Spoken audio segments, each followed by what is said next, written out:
Mesdames et messieurs, merci de faire confiance au journal de la ville et tout de suite les sommaires. Les manifestants de l'opposition n'ont pas atteint le siège de la Commission électorale nationale indépendante. Ils étaient empêchés par la police qui exécutait l'ordre de la hiérarchie n'autorisant pas les manifestations dans une zone déclarée interdite pour manifester. 4 blessés dans les rangs de la police. Les forces de l'ordre n'ont émis aucun tir, que ce soit à balles réelles ou en gaz lacrymogène.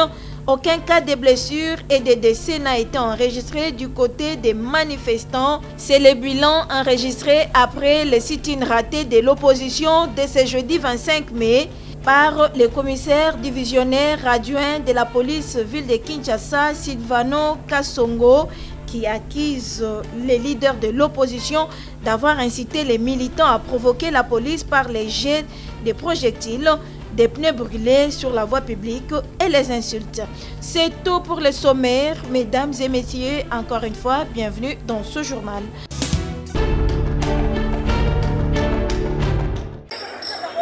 Ils se sont mobilisés ce jeudi 25 mai 2023 pour leur sit-in devant la Commission électorale nationale indépendante.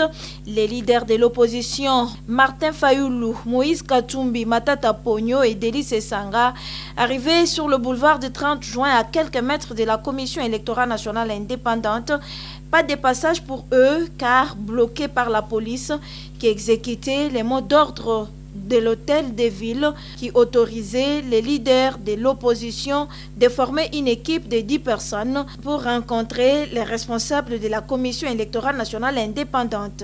Cette zone étant une zone interdite pour des manifestations du genre sit-in. Trouvés sur place, les membres de l'opposition s'expriment.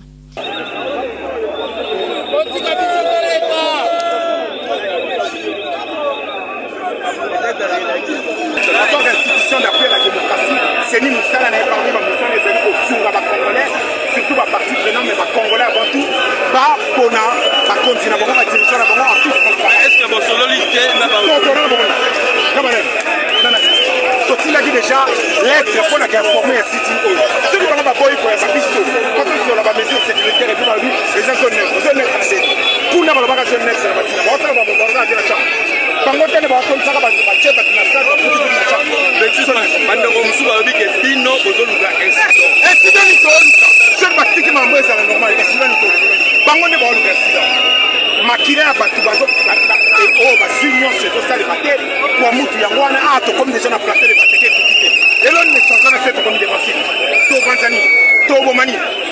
Pour rappel, l'opposition s'est rendue à la CENI pour revendiquer un processus électoral crédible, apaisé en République démocratique du Congo.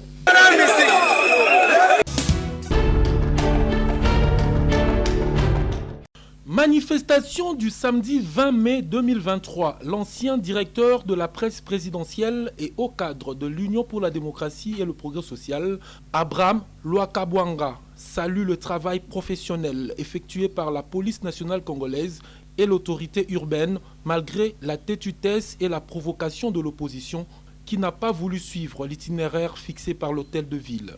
Je voudrais ici profiter de l'occasion pour féliciter le gouverneur de la ville. Bravo également au service de l'ordre. Nos marches à nous étaient souvent sanctionnées de morts, plusieurs disparus, plusieurs arrestations, prisons souterraines, cachots souterrains. On a même à un certain moment trouvé des fosses communes. Je me suis dit, bravo aux forces, mais je pointe du doigt nos amis de l'opposition pour dire, chers amis, ce n'est pas ça l'opposition. L'opposition a voulu créer cet incident. Elle n'est pas crédible en RDC. 2, qu'elle n'est pas populaire. Pour ce dernier, nonobstant les coups de billets verts sortis pour la mobilisation, la population n'a pas suivi le mot d'ordre de ces 4 leaders visiblement en perte de vitesse et qui n'ont que pour seule option la rue, la confrontation et la déstabilisation des institutions de la République alors que le processus électoral est en cours. Ils espéraient d'une manière, avec les coups d'argent, de millions qu'ils ont mis d'argent sur la table, que la population allait prendre cet argent et marcher. Je t'informe qu'elle a pris de l'argent, mais elle n'a pas marché, parce qu'elle a compris. Puis les gens se sont servis. Nous avons des images de voir des Wiwa chanter Fachi Béton. La répression dont on parle ici, elle était localisée dans un secteur, dans une commune, Ngaba. Et nulle part, je n'ai vu de scène de violence. Il n'y a que le groupe, que d'ailleurs Moïse Katumbi et ses amis qui étaient dans les limousines.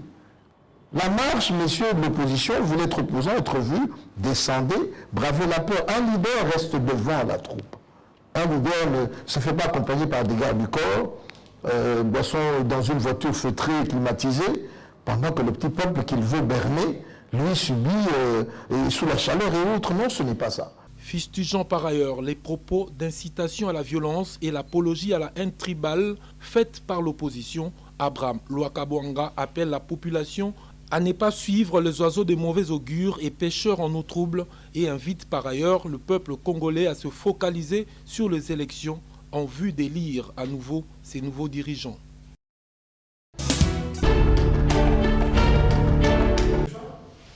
Situation alarmante dans le Grand Bandundu. Les notables de la société civile du Grand Bandundu, organisés dans les phares BDD, Forum d'association pour le renouveau du Grand Bandundu, se disent très choqués et indignés du traitement injuste et inhumain que subissent les populations des 3 provinces qui forment le Grand Bandundu, à savoir Kwilu, Kwango et Maindombe, transformés en des déplacés dans leur propre pays, la République démocratique du Congo, par les assaillants, et exige que le gouvernement de la République puisse mettre tout en œuvre pour que le Grand Bandundu retrouve la paix.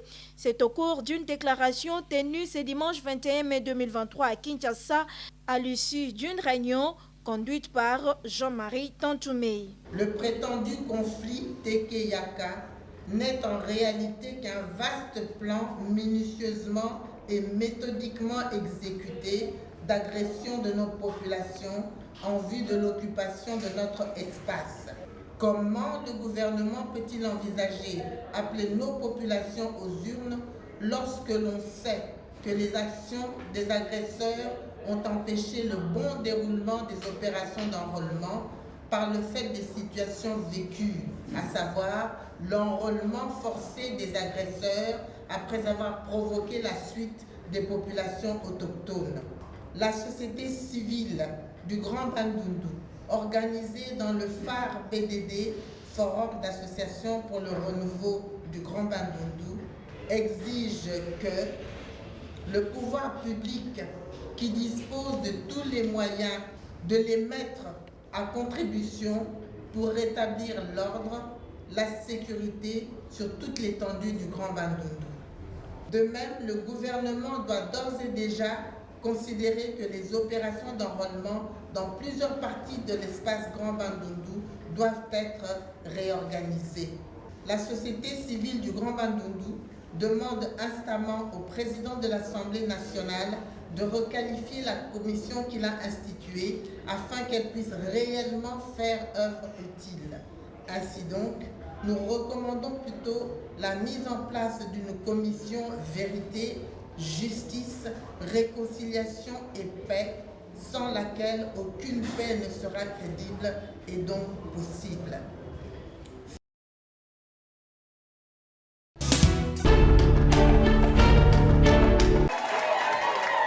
Déterminé à implanter sa structure dans toutes les 24 communes de Kinshasa, l'homme de terrain, Maître Toussaint Sitou, initiateur de l'ASBEL, les compagnons de Maître Toussaint Sitou, CETES, est descendu le mercredi 17 mai 2023 dans la commune de Lingwala, où se trouve une base forte de son association.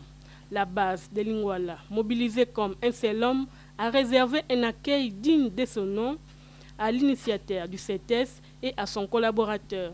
Motif de cette visite, l'installation de la cellule Wenze de l'ASBEL CETES dans ces coins de la capitale. Prenant la parole, l'homme de terrain Maître Toussaint Sitou a sensibilisé sa base sur les enjeux politiques de l'heure. Il faut voter utile. Il a en outre invité les membres de cette cellule à travailler sans relâche pour le bien-être de la population de Lukunga.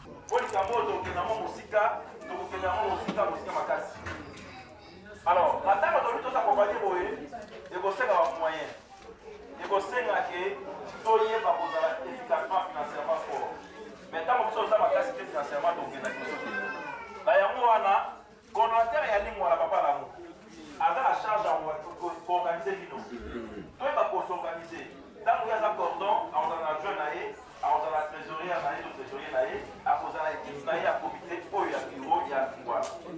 Quittant la commune de Lingwala, l'homme de terrain, Maître Toussaint Sitou, s'est rendu dans la commune de Ngalema, précisément au quartier Malueka, où il est allé honorer la promesse faite aux habitants de ce coin de la ville, celle de mettre à leur disposition une auto-école. Chose dit, chose faite, l'auto-école du nom de les compagnons de Maître Toussaint Sitou, avec des formations gratuites, a été mise à la disposition des habitants de Malueka, précisément au quartier City Rétro.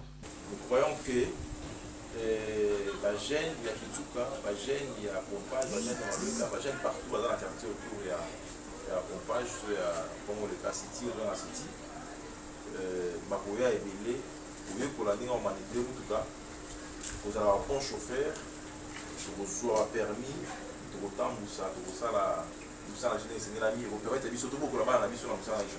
Lukunga en avant, Maître Toussaint Sitou, ainsi que la structure qui porte son nom, travaillent sans relâche pour l'avancement de leur district.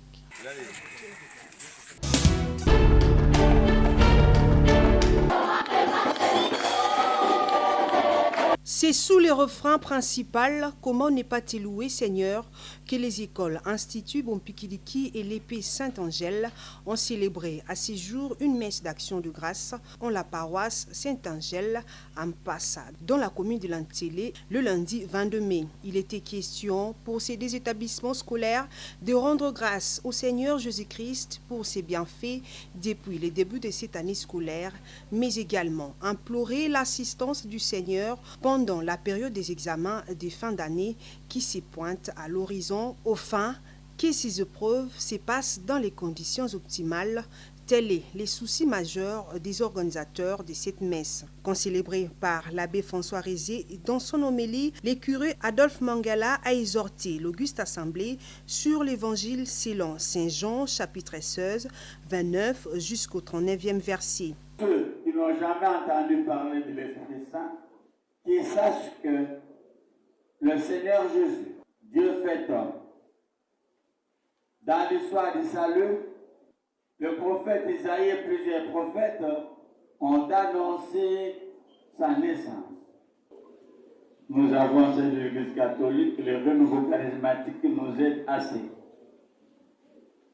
Avec des saisons de formation, de l'effusion de l'Esprit Saint, les enseignements, sur base des Écritures saintes, qui amènent les gens à la promotion, à la prise de conscience, à élever leur conscience et à sentir, à vivre et à faire vivre l'Esprit de Dieu qui est infusé en nous.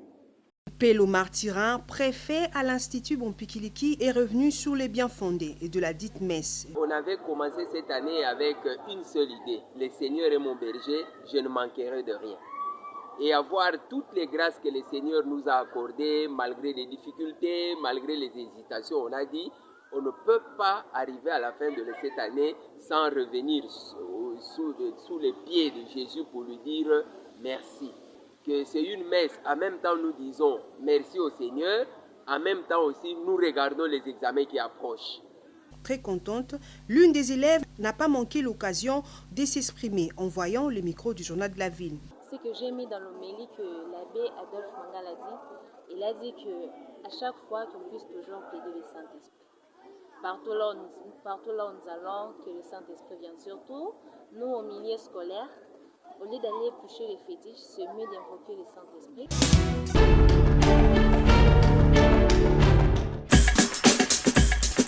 Nous sommes arrivés à la fin de ce journal de la ville, mesdames et messieurs. Merci de l'avoir suivi. Le prochain rendez-vous est fixé pour ce vendredi et d'ici là, portez-vous bien.